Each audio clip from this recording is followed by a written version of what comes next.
शुभ संध्या पिला माने आमे पूर्वर तो आलोचना कर सारीचे वर्तुलाकार दर्पणर विभिन्न अंश और सेगुड़िकर नाम विषय क्यों स्थान में कौन रुहे।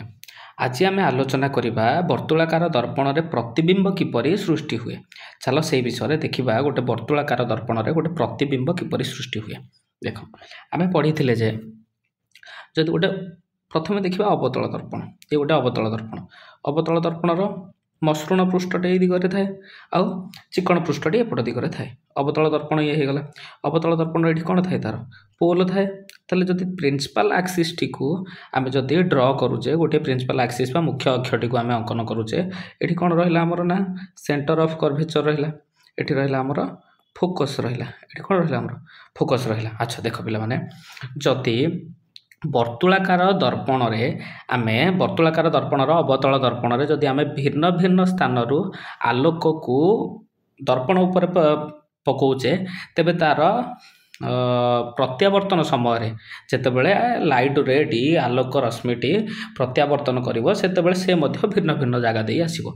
जदि आम समांतराल भाव जदि प्रिंसिपल एक्सिस को समांतराल भाव कौन गोटे आलोक रश्मि को वर्तुलाकार अवतल दर्पण उपर प्रयोग कले ताले से कौन करिवो ना से लाइट फोकस दे फेरी आसीबो। से लाइट को दे फेरी आसीबो फोकस दे फेरी आसीबो। मन रहा जदि आम समांतराल भाव कौन आलोक रश्मि को दर्पण उपर को पकेबा एक अवतल दर्पण उपर को से कौन करिवो फोकस दे प्रत्यावर्तन करिवो। से आलोकटी कौन करिवो ना फोकस दे प्रत्यावर्तन करिवो। मन रहा जानि पारले जदि आम गोटे अवतल दर्पण रे प्रिंसिपल एक्सिस बा मुख्य अक्ष को समांतराल भाव आलोक गुड़िक प्रयोग करवा समांतराल भाव आलोक रश्मि गुड़िक दर्पण को प्रयोग करवा ताले से कौटी आसिक मिलित हे फोकस ठारे मिलित हे। एबे मन रहा केबे भी भूलिबा नाही आमे कोठी मिलित हे ना फोकस ठारे मिलित हे। सेही भली भाबे आउ गोटे तथ्य मध्य देखिबा जदि सेही अवतल दर्पण रे जदि आमे कोन करूचे ना तार सेंटर ऑफ कर्वेचर बा जहाँ को कहते हैं वक्रता केन्द्र देकी गोटे आलोक रश्मि को कौन करुचे दर्पण उपर को प्रयोग करुचे तेबे से जतबेले फेरिबो सेही दिगरे ही फेरिबो। जो दिगरे आलोक रश्मिटी जाइथिबो सेही दिगरे से कौन करिवो पुणी प्रत्यावर्तन करिवो। ताले ता प्रतिफलित रश्मिटी केउ दिगरे आसीबो जो दिगरे से जाइथिबो सेही दिगरे प्रत्यावर्तन करिवो। एहाको आमे मन रखि परिबा जदि आमे एपटू कौन करुचे गोटे आलोक रश्मि को वर्तुलाकार दर्पणर अवतल दर्पण उपर प्रयोग करुचे ताले से कौन करिवो से जतबेले प्रत्यावर्तन करिवो सेही सेंटर ऑफ कर्वेचर बा वक्रता केन्द्र दे पुणी थरे सेही दिगरे प्रत्यावर्तन करिवो। जानि पारले दुईटी कथा देखिले गोटे देखिले पारालाल बा समांतराल भाव में गले आ गोटे देखिले जदि तार वक्रता केन्द्र रे जाउची आ गोटे देखिबा।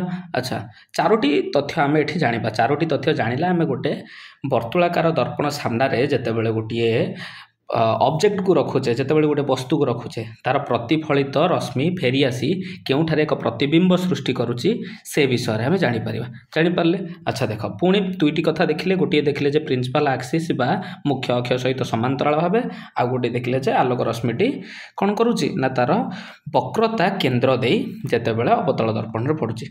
एबे देखिबा आमे जेतेबेले आलोकर रश्मिटी जेतेबेले आलोकर रश्मिटी कौन करुची फोकस देकी जाउची।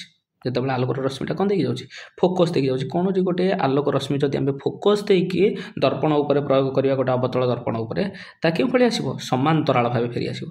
जेतेबेले आलोक रश्मिटी फोकस देई जाउथिबो से कौन करिवो ना समांतराल भाव फेरी आसीबो। आमे पूर्वर पढिथिले समांतराल रश्मिटी जेतेबेले प्रिंसिपल एक्सिस सह मुख्य अक्ष सह जेतेबेले समांतराल भाव जाउची गोटे आलोक रश्मि से का देकी जाउची जेतेबेले फेरी आसुची प्रतिफलित होची से फोकस देकी अतिक्रम करची। से भली जदि फोकस देई गोटे आलोक रश्मि आमे प्रयोग करिबा ताले से कहा देकी फेरिबो से समांतराल भाव प्रिंसिपल एक्सिस बा मुख्य अक्ष को समांतराल भाव फेरिबो। जानि पारले एबे जदि आमे फोकस देकी जेते लाइट रे आमे पास करिया से सब कोन जिवे प्रिंसिपल एक्सिस को समांतराल भाव जिवे ए दिगरे जाउथले ए दिगरे फेरी आसीबो।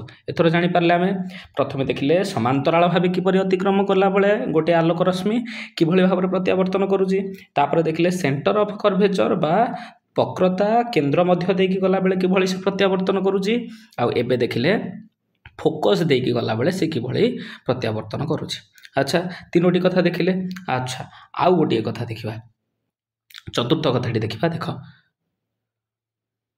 जेतेबेले प्रिंसिपल एक्सिस जो जगह मिसुची सेटा को आम पोल कहूचे तो गोटे आलोक रश्मि को जदि आम पोल रे केन्द्रीभूत करूचे से कौन करिवो रिटर्न कर आलोक रश्मि जिते पोल केन्द्रीभूत कर रिटर्न कर। अच्छा गोटे कथा मन पकड़ फास्ट क्लास रे आम पढ़ी प्रथम पार्ट रे आम पढ़ी जिते से गोटे समतल दर्पण हो कि वर्तुलाकार दर्पण हो जदि आलोक रश्मिटी दर्पणर केहू एक स्थान रे कि कौन करुच्ची पड़ुची आ प्रत्यावर्तन करुच्ची ताहले एटा को कौन कहूँ आम एटा को आम कहते इनसीडेंट रे बोली कहते आगे आम कौन कहते इनसीडेंट रे बोली कहते तो तापर एटा कौन कहते आम रिफ्लेक्टेड रश्मि ताले ये जो इनसीडेंट रे आ रिफ्लेक्टेड रे जो सृष्टि कर कौन आपतन रश्मि आ प्रतिफलन रश्मि द्वारा आपतन कोण आ प्रतिफलन कोण सृष्टि होची ये होची एंगल ये होची एंगल आई ये होची एंगल आर यदि पढ़ी तो एंगल आई ये होची एंगल आर ये पढ़ी ताहले एठी कौन होची ये जो प्रिंसिपल एक्सिस मुख्य अक्षटी अंकन करछे एटा कौन होची ये दर्पण प्रति लंब होगी अच्छी कौ जगह अच्छी जो जगार आलोक रश्मिटी पड़ुची जापारे तो से जगार जेहेतु आम आपतन रश्मि प्रतिफलित रश्मि आ गोटे कौन कले लंब अंकन करेचे ताले ए स्थान में incident angle of incidence equal to angle of reflection हम तो ये तथ्य मन पकड़ ये हूँ चतुर्थ कारण। अच्छा देखीदे पुणी थे आउे मन पकईदे जितेबले आम कौन करुचे प्रिंसिपल एक्सिस जो पोल रे मिलित होती जदि गोटे आलोक रश्मि पोल ठारे आसी पड़ुची से प्रतिफलित होगी जाऊँगी ताहले कौन होची ना ये पोल आउ प्रिंसिपल एक्सिस आलोक रश्मि आउ प्रिंसिपल एक्सिस रे जो एंगल तैयारी करुची एंगल आई से एंगल टी कौन हम प्रतिफलित रश्मिर एंगल आर हम जापारे ना जापारे ताहले केतोटी कथा पढ़िले ये चारोटी तथ्य आम पढ़िले कौन पढ़िले चारोटी तथ्य आम पढ़िले जे